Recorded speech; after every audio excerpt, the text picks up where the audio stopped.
ఏ sir అక్కడ government project వస్తుంది, ఏ బుద్ధి లేని బదులు ఇచ్చారు మీకు పర్మిషన్? నో, ఇది రాంగ్ ప్రాజెక్ట్, పర్మిషన్ ఇవ్వకూడదు. సార్ నేనేం తప్పు చేశాను సార్? నన్ను ఎందుకు ఇలా వేధిస్తారు? మంచి చేయడానికి వచ్చినందుకు ఎంత శిక్ష? అన్ని మెట్లు ఎక్కి దిగేశాం.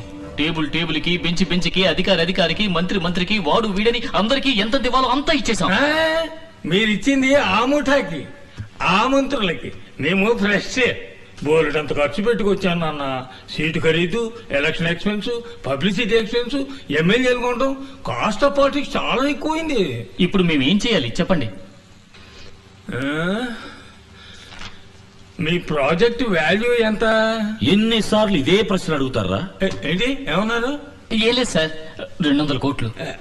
అందులో 25%, ఓ 50 కోట్లు మా సంక్షేమ నిధికి ఇచ్చేయండి, మిగతా నేను ఏమైనా మృతం చేయడానికి పర్మిషన్ అడిగానా? సారా పర్మిషన్ అడిగాను. చెడగొట్టకు శివాజీ. గాంధీకి మండపం కట్టాలన్నా కూడా వీళ్ళు డబ్బులు అడుగుతారు. పర్మిషన్ ఉంటే కుదరదా? మర్యాద డబ్బులు తీసుకుని నీకు మర్యాద ఏంట్రా? ఎక్కడికి వచ్చి ఎవరితో ఏం మాట్లాడుతున్నావు నువ్వు? డబ్బులు ఇవ్వకుండా నువ్వు ఆ యూనివర్సిటీ ఓపెన్ చేయడం కుదరదు. ఇవ్వను, ఒక్క పైసా కూడా ఇవ్వను. నేను కోర్టుకు వెళ్తాను. కింద కోర్టు, మధ్య కోర్టు, పై court, magistrate court, appellate court, sessions court, high court, supreme court అని ఈ దేశంలో న్యాయం అనేది ఏదో ఒక మూల కాస్త మిగిలి ఉంటుంది. దాన్ని తప్పి తీస్తాను. వెళ్ళి ప్రయత్నించు.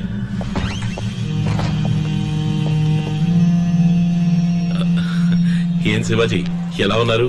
మీ యూనివర్సిటీ పనులన్నీ ఎంతవరకు వచ్చాయి? ఏమైనా సహాయం కావాలంటే అడగండి. నువ్వే పెద్ద మనిషివయ్యా. పేడ పురుక్కన హీనమైన వాడి నికృష్టమైన చదువుతావు. శివాజీ తప్పు. ఆయన ఏదో కోపంలో అలా మాట్లాడితే నేను తర్వాత ఫోన్లో మాట్లాడతాను.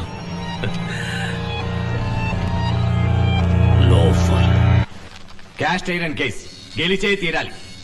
గవర్నమెంట్ మారితే వాళ్ళు పాస్ చేసిన జీవోని ఆర్బిటర్ గా వీళ్ళు క్యాన్సిల్ చేస్తారా? తప్పు. ఏ కోర్టులోనూ చెల్లదు. రేపు పొద్దున కోర్టుకు పోయి ఓ రిట్టి పడేసి ఆ స్టే ఆర్డర్ వికెట్ చేయిస్తా, లేదా స్టే ఆర్డర్ తీసుకుందాం. ఇది నా 25 ఏళ్ల ఆశయం, 20 ఏళ్ల శ్రమ. నేను సంపాదించిందంతా ఇందులో పెట్టాను. ఉన్న ఇల్లు, ఉన్న ఆస్తి అంతా తాకట్టు పెట్టాను. దీన్ని ఎలాగైనా మీరే కాపాడాలి. దిగులు పడకండి. అన్ని ఫైల్స్ మీద సంతకాలు పెట్టించి అప్రూవ్ అయిన తర్వాతే కదా స్టార్ట్ చేశారు. నేను చూసుకుంటాను. సుందరం సార్, ఫీజు సంగతి తర్వాత చూసుకుందాం. కొంచెం అడ్వాన్స్ ఇచ్చేది మనం. ఎంత సార్? 20 lakhs. 20 లక్షలా? 200 కోట్ల ప్రాజెక్ట్ కాపాడబోతున్నానుగా. బ్యాంకులోనూ డబ్బు లేదు. ఓవర్ డ్రాఫ్ట్ లిమిట్ కూడా దాటేశాను.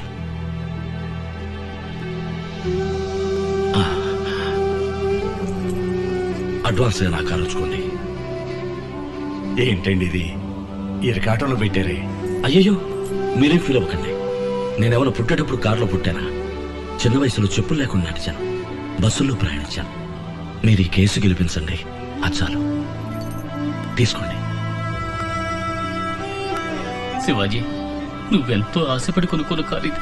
సార్ కావాలంటే నేను డ్రాప్ చేస్తా. వద్దండి, కూల్. నాకు నడక అలవాటే. పద.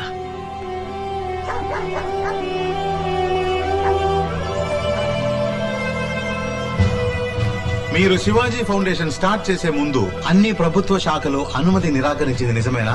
నిజమేనండి. 16 శాఖలకి చెందిన గవర్నమెంట్ ఆఫీసర్లకి 4 కోట్ల రూపాయలు లంచం ఇచ్చింది నిజమేనా? అబ్జెక్షన్. లంచం తీసుకోవడానికే అనుమతి నిరాకరించారు. మధ్యలో మాట్లాడకండి, మీ వాదన పూర్తయిపోయింది. 4 కోట్ల రూపాయలు లంచం ఇచ్చింది నిజమా కాదా? నిజమే, కానీ మినిస్టర్ ఆనందరావు అనుమతి నిరాకరించింది నిజమేనా?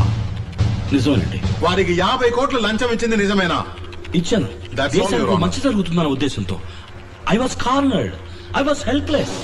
అప్పీల్దారుడు ఒప్పుకున్నట్టుగా శివాజీ ఫౌండేషన్ నిర్మాణానికి కావలసిన అనుమతి కోసం వేరు ప్రభుత్వ శాఖాధికారులకు లంచాలను ఇచ్చి అనేక ఇతరమైన కోరికలను తీర్చి అనుమతిని పొందినట్టుగా ప్రభుత్వం తరపున నిస్సందేహంగా నిరూపించబడింది.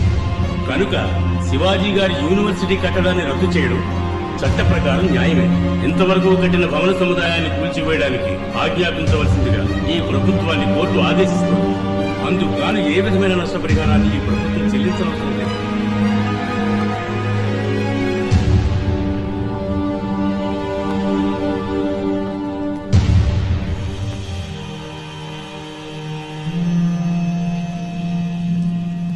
చూసారా శివాజీ గారు ఎంత పని జరిగిందో? మారు మాట్లాడకుండా నేను చెప్పినట్టు ఓ 5 star hotel, real estate business చేసుకుని ఉండాల్సింది. పాపిస్టు విధవులు అందరూ కలిసి మిమ్మల్ని ఇలా నడివీధిలోకి ఈడ్చుకొచ్చి వదిలేశారు. ఇప్పుడు ఏం చేద్దాం అనుకుంటున్నారు? మోట్లు మోస్తారా, లేక పాలుగాని పితుకుతారా, లేదా ఆటో నడుపుతారా? పోనీ నేను ఆర్టీసీలో రికమెండ్ చేసి మీకు కండక్టర్ పని ఇప్పిస్తాను, చేస్తారా? దానికి పూర్వానుభవం కావాలి. కూర్చున్న చోట ఉళ్ళలవ్వకుండా నొప్పి లేకుండా చేసే పని ఉంది, చేస్తారా? మన జాతీయ వృత్తి. అయ్యో, అన్ని 500, 1000 రూపాయల నోట్లే. చిల్లరుందా మేడం? ఇవ్వు.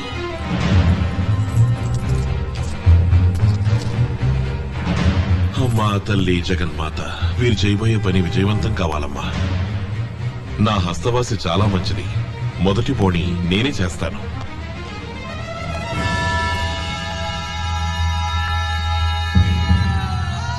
ముష్టెత్తుకుని బతికే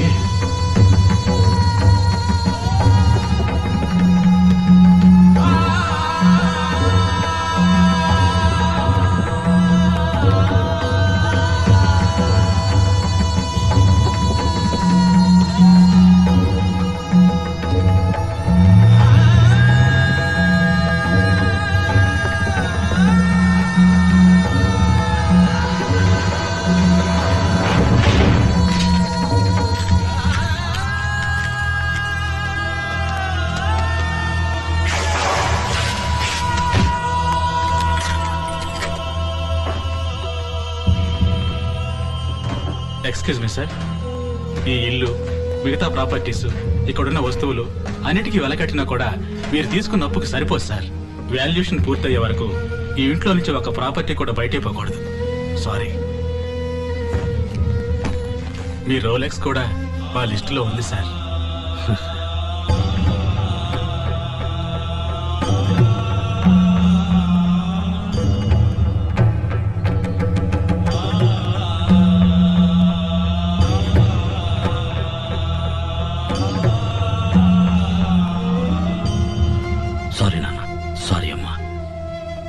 నేను మంచి స్థితికి వచ్చేదాకా మీరు ఊర్లో ఉండండి.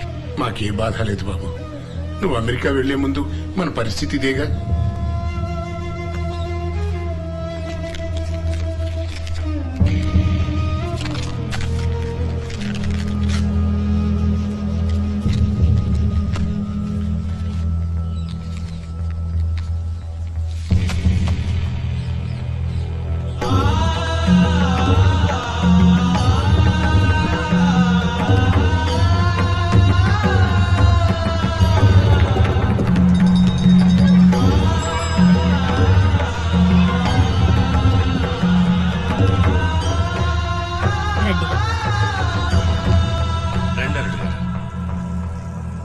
ఇప్పుడు నా పరిస్థితి కొంచెం బాగాలేదు. పెళ్లి కొంచెం వాయిదా వేసుకుందాం, అది చెప్పెడదామని వచ్చాను. అలాగే బాబు, మీరు ఎప్పుడంటే అప్పుడే పెళ్లి జరిపిద్దాం. లేదు నాన్న, ఎప్పటికీ ఈ పెళ్లి జరగదు. ఏం నువ్వు అనేది ఉమాదేవి? నేను అప్పుడే చెప్పాను వద్దని. ఏదేదో చెప్పి మీరే నన్ను ఒప్పించారు. చూడండి నిశ్చితార్థానికి ఎంత పని అయిందో. రేపు పెళ్లి కూడా అయి జ్యోతిష్కుడు చెప్పాడు. మీకేదైనా జరిగితే. నువ్వేదేదో ఊహించుకుంటున్నావు. ఏది ఊహ? పూర్తయ్యే స్థితిలో ఉన్న కట్టడం ఎందుకు పడగొట్టే స్థితికి వచ్చింది? కోటీశ్వరుల్లో ఉన్న మీరు ఉన్నట్టుండి ఎందుకు నడి వీధికి రావాల్సి వచ్చింది? లేదండి, ఈ జన్మలో మనిద్దరికి పెళ్లి జరగదు. వెళ్ళిపోండి, ఇంకెప్పుడు నా కోసం రాకండి.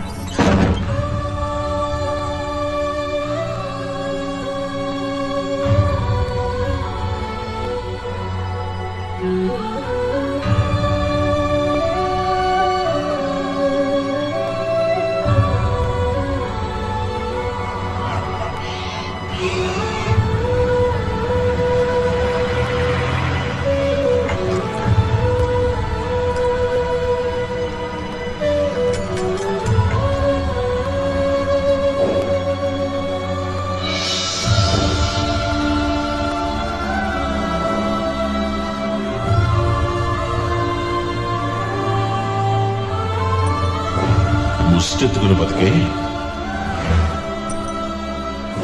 ఇంకెప్పుడు నా కోసం రాకండి. ఎంత 5 స్టార్ హోటల్లో తిన్నా గానీ తోపుడు బండిలో టిఫిన్ టేస్టే వేరు. తిను.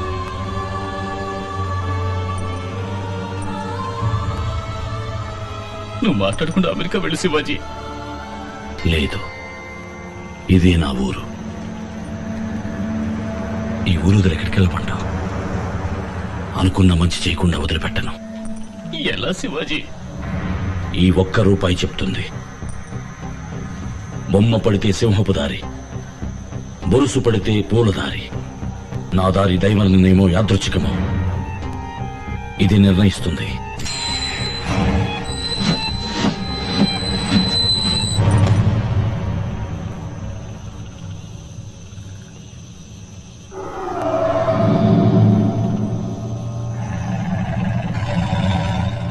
ఇక నే నడవబోయే దారి సింహపు దారి.